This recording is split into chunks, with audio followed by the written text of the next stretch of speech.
Hello, everybody, and welcome to the Whiskey Dictionary. Tonight, I have a bit of a different whiskey review for you.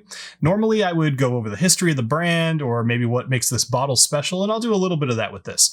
But I kind of don't know a ton about this whiskey, and that's because it's a little bit of an enigma. Now, this is the Scarabus, and it's put out by Hunter Lang & Company, who are independent bottlers. They distill, they blend, they bottle, they kind of do their own thing, but they try to find whiskey that meets a certain flavor profile that they're looking to sell. And that's exactly what happened in 2019 at the Fashil celebration in Islay, which is the Islay Whiskey and Music Festival. And during that time frame, they hand-selected this whiskey and they put it out a month later. They went from May into June and they put it out a month later and started releasing it, and they were selling it for very, very little. In fact, you'll soon find out this is being released in the States for $30 and has been for about a year or so. But this is why this one's a little strange. People don't know where this was distilled. I mean, some people know, of course, but I don't know. And you can take your best guess, and I'm going to take my best guess, but it just so happens that my best guess actually is in line with what some other people's best guesses are, but it's only because I've recently reviewed the specific whiskey that we're talking about. Anyway, so let's just quick talk about Scarabus. Now, what is Scarabus? Scarabus is a name that is derived meaning like a rocky place, but specifically, and I love this story, on scotchwhiskey.com, there is a timeline about a distillery called Scarabus that it says was short-lived. Now, I'll put the timeline up here for you guys, but I just love this because it's 1817. The distillery at Scarabus Farm is licensed to John Darroch and Company. 1818. Scarabus Distillery is closed. Just kind of strikes me as funny, right? Like, that's the best timeline ever. It's just, yeah, we want to have a distillery. Nah, never mind. So what we ended up with here, getting back to the whiskey here, is a 46% no age statement, random whiskey from somewhere on Islay, peated, non-chill filtered, no artificial coloring. Sounds pretty good to me. You know, no age statements have kind of become a big deal, at least in my mind, in actually really honestly the last few years. And it's interesting how many more people are doing them. I lend that a bit to maybe scarcity of whiskeys and people just not being able to age things long enough because they don't want to miss this whiskey bubble.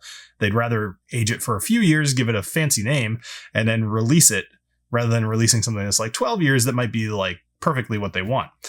But that's fine. The business, right? So let's go ahead and jump into the nosing. Nah, that was weak. But I was drinking this quite a bit last night, actually, hanging with some friends, and I think I had like 4 or 5 of these. But it's interesting. I found this incredibly drinkable, and that's always a great thing. As I mentioned, this is $30. So for any Scotch to make it to the US for $30 is impressive that it's not swill. Right? Now, I will say this is only put out by Total Wine here in the United States. Elsewhere in the world, I'm not really sure. I'm sure that you can probably find out yourself. But for the US, Total Wine has a bit of a, they're the only ones who can do this, a monopoly on this. And I believe the no age statement here is the only one that we can get. There is a 10-year-old version. There's a cast strength no age statement as well. I haven't seen either one of those in the States. I suspect they're not actually here yet, but we'll see. All right, let's go ahead and give this a nose. Now, for me, the nose is kind of what gives away what I suspect is in here. And I'll kind of go into that. So this has, first and foremost, it's peat smoke, it's sea salt. But the peat smoke is not marine peat smoke peat smoke to me. It's more of like, you can usually you can get peat from either marine, you know, it's like dead vegetation that was underwater from like a bog. Well, actually, it'd all be from a bog. Or you can get like heather, you know, dried grasses as your peat. And this seems more like the latter.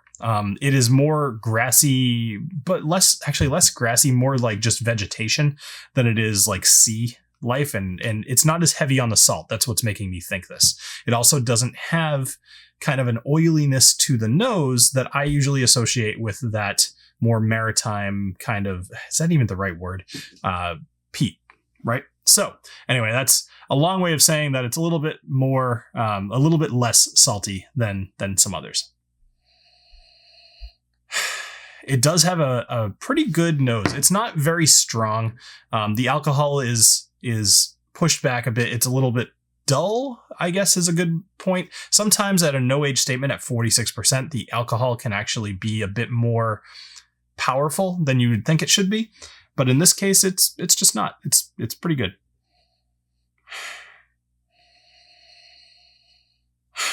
Bit of lemon in there for me. Maybe a little bit of kind of, I guess, vanilla. I'm sure it was in ex-bourbon barrels. Although I don't know. Little peppery. I hadn't gotten that up until this very moment. There's a little bit of pepper in there for me as well. Typically when I'm smelling some of these notes, I think of like lemongrass as kind of that vegetation plus lemongrass. All right. But anyway, so peppery is in there as well.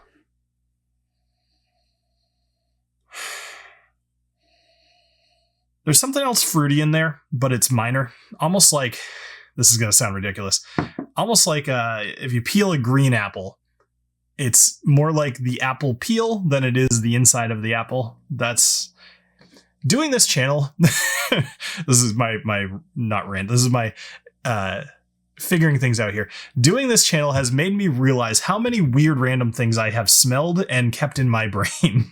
Nobody should know what the peel of a green apple rather than the actual inside of the apple smells like. But apparently I do. The smell is a very strong sense. All right, let's go ahead and have a sip. Cheers.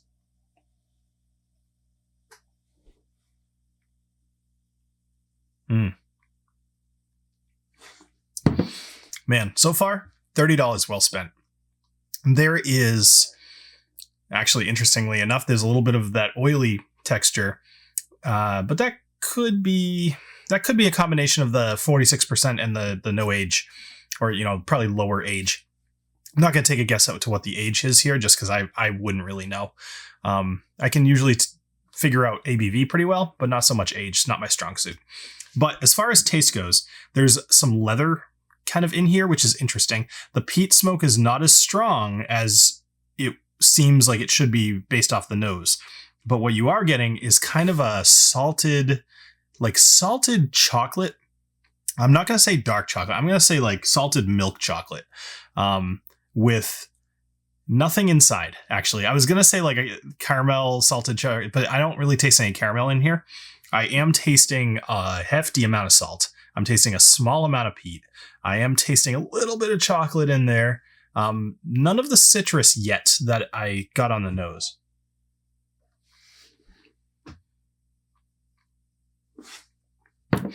The taste is pretty good. It's nothing that's going to blow you away. But what I keep reminding myself here is that this is $30. And it's from an island that I tend to love everything for. I mean, as you guys can see, I've set up my little Islay shelf here. I've got everything except I finished the Bunab, and so I'm going to have to get another bottle of that. Oh no, but I'm fine with that. So this Scarabus, let's talk a little bit overall, and then I'm going to do something else. So this Scarabus to me seems totally worth $30. It is not like a 10 out of 10, but it's like a 7 or an 8 out of 10 in my mind. I know I don't typically give number evaluations, but I just think it's relatable. I find this to be absolutely worth every penny. If you put this at twice the price, I would be a solid no. But there's nothing to dislike here. It's just nothing that you're going to be like, I have to share this with my friends. Unless you want to be like, I've got this $30 scotch from Islay that I can't believe how good it is for only $30. And that's kind of how I'm interacting with you guys now. That's how I'm feeling now, is I'm excited to review this one because of the price point, because of the quality, and I think it's pretty good.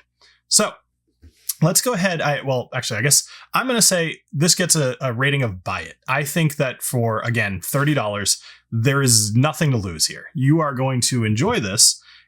It's going to be something that I bet you go through a lot faster, because you're not going to feel guilty, if you're anything like me. You're not going to feel guilty about drinking this one quickly because of the price point. The one caveat is you can only get it at Total Wine. So keep that in mind. If you don't have one near you, you might not be able to find it. But what I want to do, and I'll get to your ratings in just a minute, but I actually really love doing that. So make sure you guys comment on those community posts. It's something I use in the show, and I love to see your opinion. Here's what I want to do. I suspect that this is Kalila.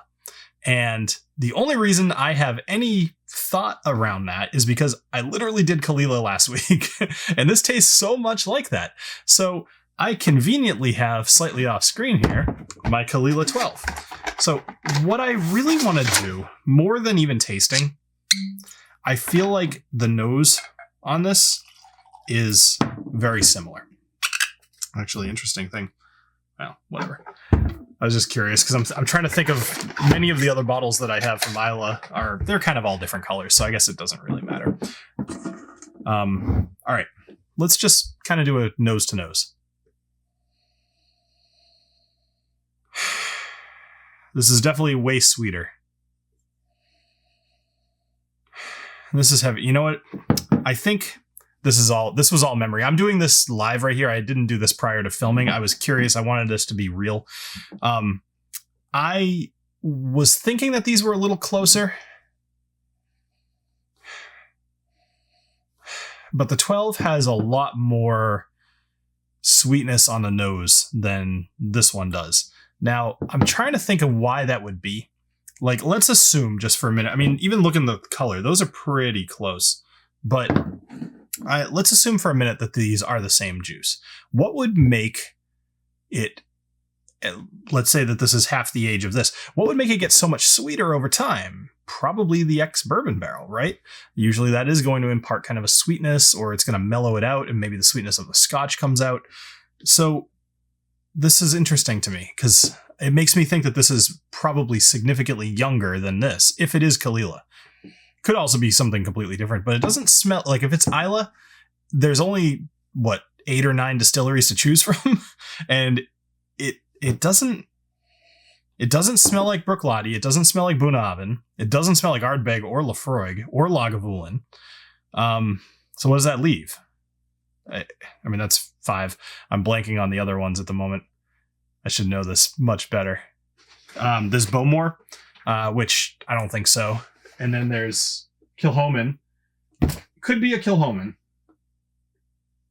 Yeah, I mean, it could be a Kilchoman, but I'm not sure.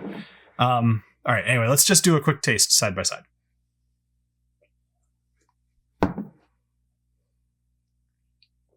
I think I'm still missing a distillery, and I'm trying to think of what it is, and I need to stop distracting myself.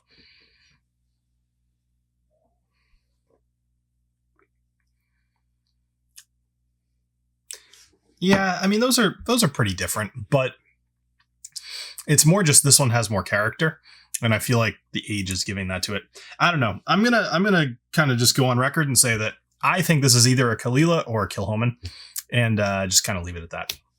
All right, anyway, so let's see what you guys thought. Out of 565 votes, 3% said to stock it, 6% said to buy it, 10% said to try it, 2% said to ignore it, and 79% have never had it. Now, I'm not at all surprised by those numbers. What I was a little bit surprised by is that 2% people said to ignore it, which means that some people, like, I don't know, what 2% of 565?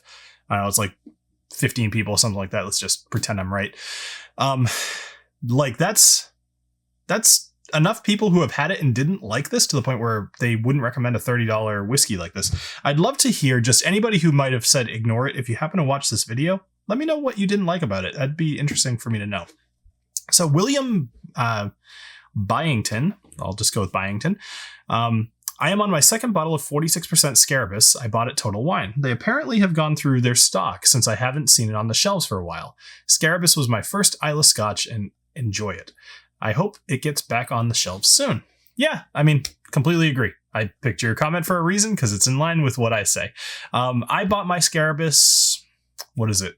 September. I think I bought it in, I want to say like August, maybe July.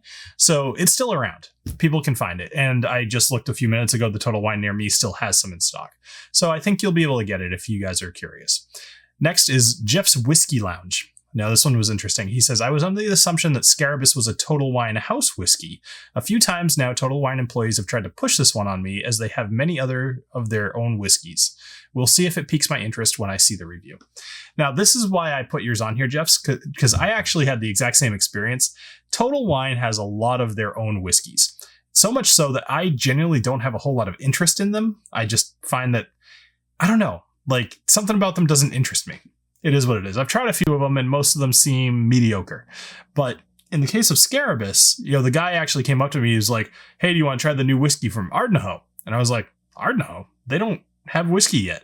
And I said it to him and he was like, oh yeah, no, the Scarabus. I was like, oh, this is fantastic. I'll need to review this. Maybe I'll be one of the first to do it, which I didn't realize I wasn't even close.